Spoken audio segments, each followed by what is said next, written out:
This week on Fat White Guy Movie Reviews, we're going to do a somewhat new one. It's available on DVD. It's not on the instant yet, but we figured it's a pretty popular film, and it's one that really isn't getting enough attention. And the title of this one is I Am Number 4.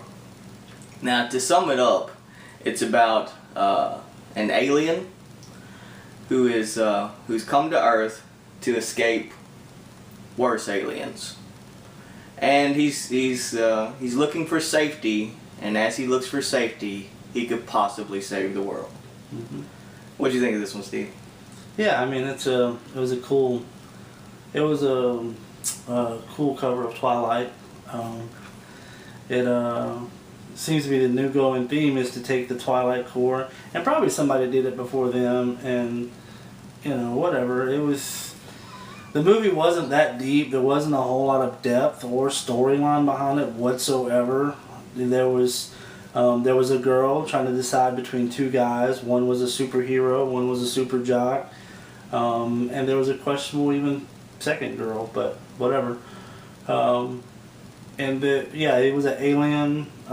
It really, to me, seemed like a TV series that was made into a movie. There was not a whole lot of depth. Kind of like Smallville or something? Yeah, like a Smallville or a Heroes or something. As a matter of fact, I thought that's where it was going a couple times, as Heroes. But you got a group of 5 bad aliens stalking the one dude, and I think to me the aliens were the werewolves, and the bad aliens were the werewolves, and the good alien was the vampire, because they were always having to move. They had to stay under the radar, and blah blah blah blah blah.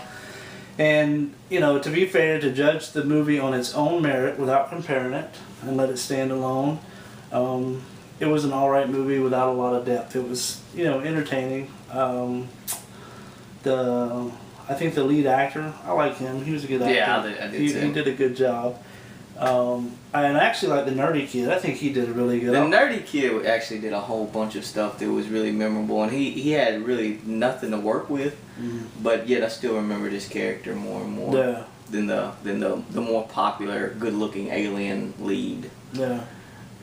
I definitely liked his character, and I really thought that the basement was where his dad was going to be, without saying too much. I really thought that was going to turn out to be his dad and hiding down there.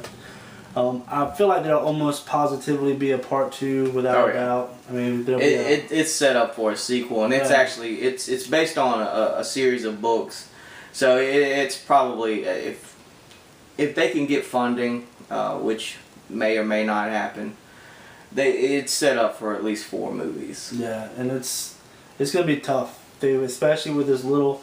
Maybe it's one of those. Where the plot thickens and you're going to have to watch to the 3rd one to get some storyline. But my main complaint about this movie is there's no depth to the story. It's good guy being chased by bad guy, tries to win over a girl, conflict with immediate authoritative figure in his life. But as far as depth of the story, where were they from? Where were the aliens from? They mentioned the name of the... Yeah, they mentioned it, but there was no... into it, no. Yeah, and I don't know. There just wasn't a whole lot of...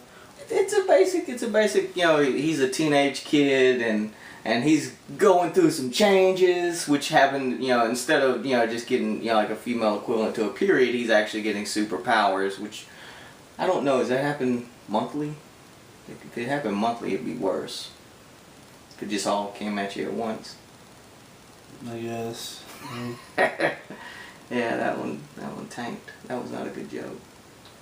I don't know. I'm winging it. It matches up with the movie. It's alright. Yeah. You see, you got to stay on par with those things. Yeah. But yeah, it's the basic teen rebelling against his father figure, and he's got a pretty girl, and one of the points that I thought was really kind of weird is he falls in love with the girl, and he talks to the father figure, and he says, "We're not like humans. We mate for life," which I thought was kind of weird. I get. To me, it gives some depth. There was definitely a need of depth to the characters, and so it's saying, when you fall in love, it's the one, because you're not going to fall in love with anybody else. So while the father figure is telling them, "Come on, we gotta leave," at the same time he's telling them, you stay or you're gonna lose. Forever. That's the love of your life. So Forever. I don't know. It was a movie. It was entertaining. I enjoyed it. I didn't think it was anything that you need to run out and go rent. It's a very watchable film. The look of the film is fantastic. The fight scene with the two monsters at the end, that was absolutely, I thought that looked awesome. I thought the two CGI monsters looked great. Overall, I say you can rent it on Netflix. You can get it on DVD. I wouldn't buy it. If you can wait for it to come out on instant, you're not missing a whole lot.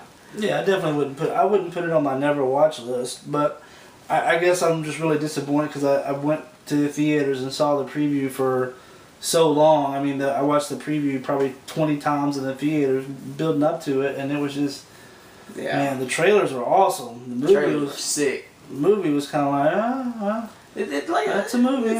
The movie's not bad. It's not bad. Overall, I'm gonna give it a 6. That's a generous 6, out of 10.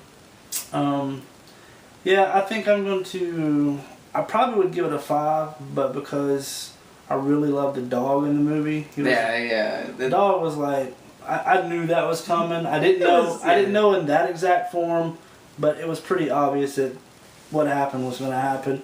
But I love the dog. I'm going to get one just like him. So instead of giving it the 5, PetSmart. That where you getting that one? Yeah. I'll give it a 6 too as well. To be redundant there. So yeah, watchable. You don't have to run out and get it though. So, well, that was this week's Fat White Guy movie review. Let us know what you think about the review, the movie. Any movies that we need to watch. Just leave a comment below. Email us. Share the video. Thumbs it up or thumbs it down. Either way, just do something. Let us know you're out there. And we'll see you next week. Alright. See you folks.